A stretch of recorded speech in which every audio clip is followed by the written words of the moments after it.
Good morning. I'm Elizabeth Comer. I'm here at the Museum of the Iron Worker in historic Catoctin Furnace. And I'm thrilled that during the Maryland Preservation Month, May of 2025, the Catoctin Furnace Historical Society is receiving an award for an amazing project. Really, maybe the best thing I've ever worked on, in my opinion, called Recovering Identity, the Northern Frederick County Cultural Resource Survey, which could only have been done with the incredible funding from the Maryland Historical Trust. There was no other way to undertake this kind of deep, concerted research that really, and this is not an overstatement, has rewritten the history of Northern Frederick County.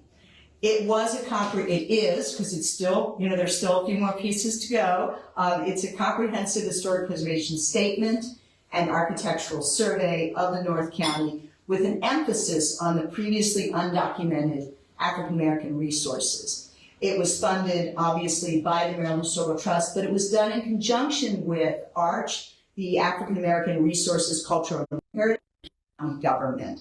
And it was a multi-year project starting in 2021, and it continued until 2024. And we even have sort of an add-on that we're working on now as a freebie, if you will, of the historic Auburn Mansion to finish out the research that we undertook. So we went to so many repositories, the Mount St. Mary's Archives, the Maryland State Archives, the National Archives. Edie Wallace did an amazing job with the context for the North County based on an amazing amount of historical documentary research, original research. And it really is, if you haven't read it, please do. It will change your view of the whole county, not just the North County and the surrounding area, because it really does document the extent of the African American presence in the North County throughout the 18th, 19th, and early 20th century. So we looked at the North County basically from Lewistown north. We looked at the historic election districts, Criggerstown, Lewistown, Mechanicstown, Halvers, up the mountain, and the Emmitsburg district as well, all the way to the Pennsylvania line, east to the Monocacy, west to the Washington County line, and south to Lewistown. And I've said that so many times, I know it by heart. So it really did document that this was not just the Catoctin Furnace Village. We sort of had, a focused view, but it's the whole North County taken into account. One of the reasons this was so important is that the North County is changing very rapidly. So with many good things that are happening, but because of the change in the property values, a lot of the historic buildings were disappearing, so there's a window of opportunity which we were able to sneak into to get this documentation done. But one of the things that we realized early on is that a lot of the materials, a lot of the structures, a lot of the landscapes were already missing. So we came up with this idea of a memory landscape in which we were able to document those things that are no longer extant, but were so important to knowing how the North County functioned in the 18th, 19th, and early 20th century. So it identified the best practices for this kind of work, and we are happy to tell other areas, tell other projects how to go about this, what we learned, what we did wrong, what we did right, what the issues were, and the methods for identifying and recording these historic properties associated with African American history. So with that, I just want to thank again the Maryland Historical Trust, Frederick County Government, our partners ARCH, and all the people who have read the context and have looked into the research that we did for Recovering Identity. It's on our website, and if you're doing genealogical research and you're looking for information, please go on our website, because there's an enormous amount of information cataloged and organized by an intern, Alexander Congress, who was from the county, one of the county's interns, so that it's actually searchable and it will help you in your individual research. So thank you very much, and thank you to the Maryland Historical Trust. Thank you very much, Elizabeth Comer. We are here today in the wonderful Museum of the Ironworker on a cool, rainy May day. My name is Elizabeth Hughes. I'm the director of the Maryland Historical Trust, and Maryland State Historic Preservation Officer. And I'm here because since 1975, the Maryland Historical Trust Board of Trustees has been recognizing outstanding projects to individuals, nonprofit organizations, local governments, federal agencies that are really dedicated to protecting, interpreting, enhancing the historic places that make Maryland unique. Today, we are here because we are reminded that preservation isn't just about saving buildings, and I think we heard a little bit about that from Ms. Comer. It's about saving stories, reconnecting communities, and making sure our shared history reflects the full richness and complexity of our past. This year, we're honored to recognize a project with the 2025 Maryland Preservation Award for Excellence in Media and Research that beautifully embodies those values. Recovering Identity, Northern Frederick County Cultural Resources Survey is more than a survey. It's an act of rediscovery and restoration. Led by the Catoctin Furnace Historical Society in partnership with the African American Resources Cultural and Heritage Society and Frederick County Government, this multi-year effort uncovered, documented, and brought to light the long overlooked African American history of Northern Frederick County. Before this work began, much of that history had faded from the public memory.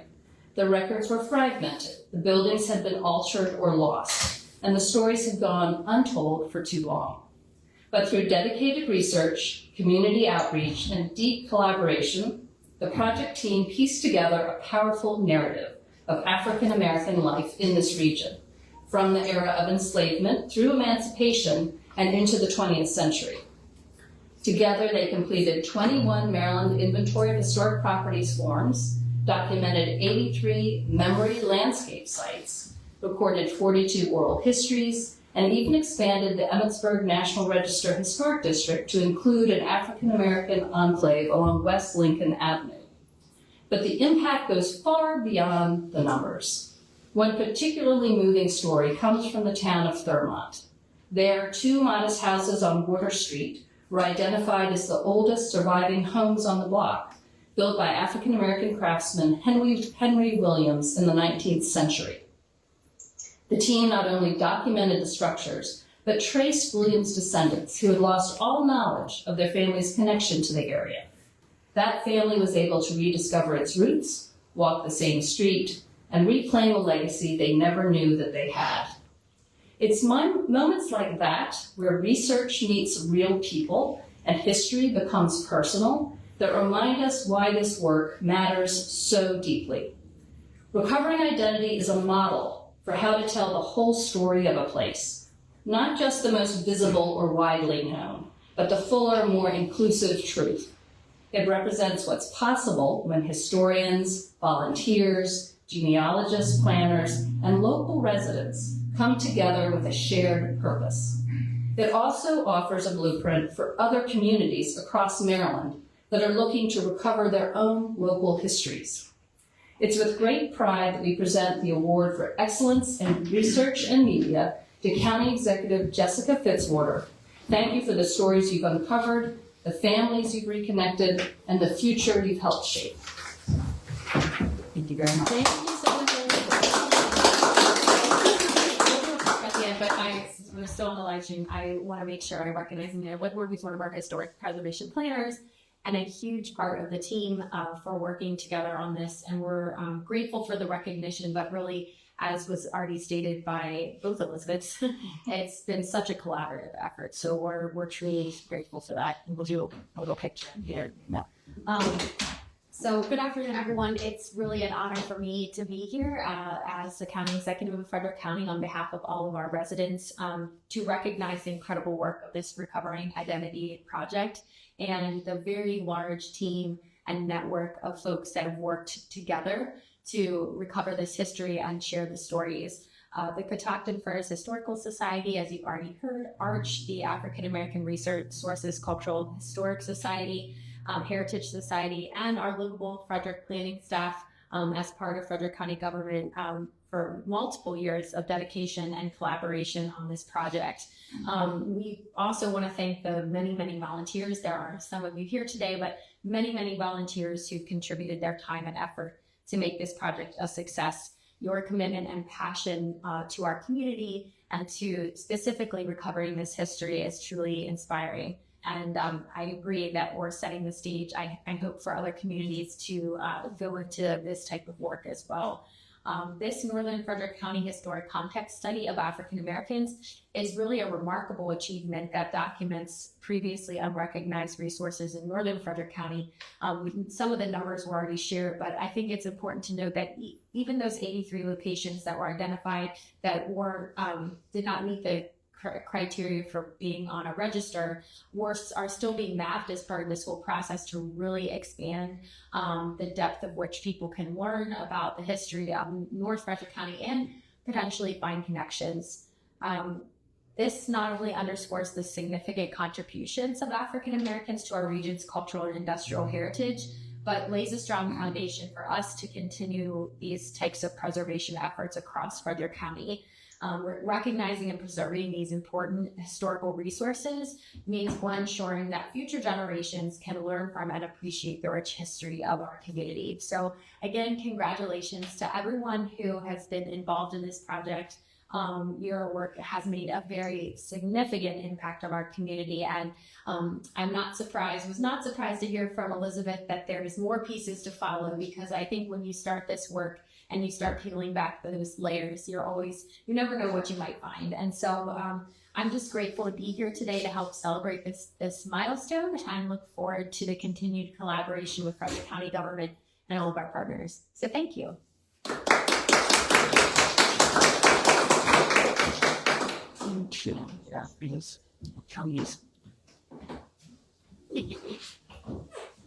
Thank you, Jessica. And again, the county, what a great county to be part of. So thank you. We really appreciate this.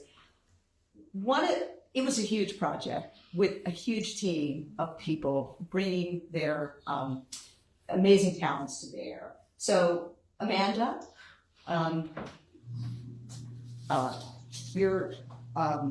we thank you on behalf of the county for your work, for helping us with not only, and I have the certificate for Alexandra because I know she couldn't be here. She was an amazing part of the team. Sorry, I didn't put these in order. I apologize, because there are a lot.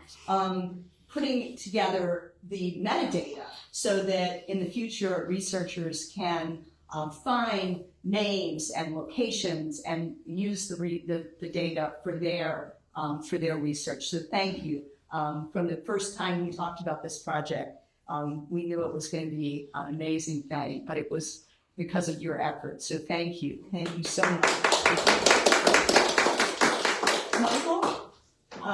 Michael Brandon, one of our interns, helped with the GIS and research, and is still working on, we'll figure out Mill Place at some point. Mill Place was the pre-Catoctin Furnace. For those of you who don't know, at the corner of Hesson Bridge Road and what was Featherbed Lane, now Blacksmill Road, was really the first center of industry in the North County. And thanks to Michael for his amazing research finding that. So we really appreciate you. Dominic, you're here. Dominic's research at Mount St. Mary's. He helped us with being at that point a student. This is how long this project took, and now he's finished his master's degree, but he was an undergraduate at Mount St. Mary's, helping us with research in the archives and in the, what was the name of the hall where you? Dubois. Dubois Hall, thank you, and the Hughes Cabin as well. So wonderful. Marilyn, on behalf of Rick Smith, was just a huge part of this project. It was a dream come true for him, and Rick isn't with us anymore, but his research, particularly about Annandale Road, we went back and forth so many times about the research was so hard, figuring out which structures were still extant, which were, what had been removed, Rick was amazing. So thank you, Marilyn. Well, he loved working with you and with everyone else on this project. He would be up till 3 o'clock and 4 o'clock in the morning if he got paid. and just kept going. He said it was like eating peanuts. You couldn't eat just one. Well, we miss Rick, and his contribution was amazing.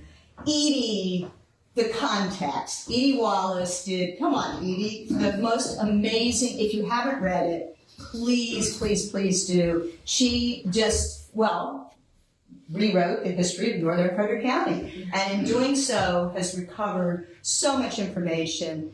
It's a model. It is absolutely a model. Her context is a model for what a historic context should be. I would encourage anybody that's doing similar research, if they can, to follow Edie's model, because she really did an amazing job. So I couldn't have done that without the help of the entire team, because everybody was doing research, and your wonderful oral histories were really important. Well, thank you. It was during COVID. And so I would knock on doors literally every weekend for months and months and months. And no one ever slammed the door on me, which is kind of amazing. Obviously, we were all wearing masks, but we made it through it. Some people who weren't able to be with us today, but I definitely want to recognize Carrie Saavedra, who's with the Frederick County Rec and Parks, did an amazing job helping us. She's a native of North County, and so some of her insights were amazing. Of course, Mary Mannix, who's head of the Maryland Room at the Seaboard Arts Library, again, always helping us out. Marilyn V did so many title searches. Hundreds. I'm not kidding. Hundreds and hundreds of title searches in order for us to be able to find the names and figure out where the African Americans were. She was amazing. Some of our other amazing interns, Keely Farrell was helping, Kaylee Bergeson, Tamara Pilson, who was a very large team. Chris Teresa Donnelly was with us when the project started, now working for the state of Maryland Tourism. Rob Warner, who works with me, made the most amazing maps. Whenever Edie needed a map, whenever any of us needed a map, Rob was there with his amazing skills to do that. Patrick Kim was also working on the GIS and the mapping. John Murphy, our architectural historian, did an amazing job. He spent weeks here staying at the Forgeman's house, and we would go door to door. And often I would be really excited by a building, and he would say, no, it doesn't have enough integrity. But then we said, then it's part of the memory landscape. So we saved the buildings even if they weren't eligible for full recordation. Edward Quinter translated the Moravian Diaries so that we could find additional information about African Americans that were translated them from German, which obviously we couldn't, Old German, which we couldn't read. Ben Fischler did a deep dive. It's Ben that did an amazing research to find the Henry Williams structures on Water Street in Thurmont, and many other things. But he did an amazing job. Amazing historian. Terry Harris, again, another amazing historian. And Paula Reed, an architectural historian who helped with the structures, including one that we did, that we added in Thurmont, 27 West Main Street. So we added that one to our project as well. We just kept adding and adding and adding. And then Amanda Venable, again, with Frederick County Rec and Parks, an amazing staff and amazing volunteers. So I wanted to recognize all these people who made this project possible and thank the Maryland Historical Trust once again for recognizing. And for the people of Northern Frederick County, past, present, and future, now we have a more full story to tell for everyone to recognize and celebrate. Thank you.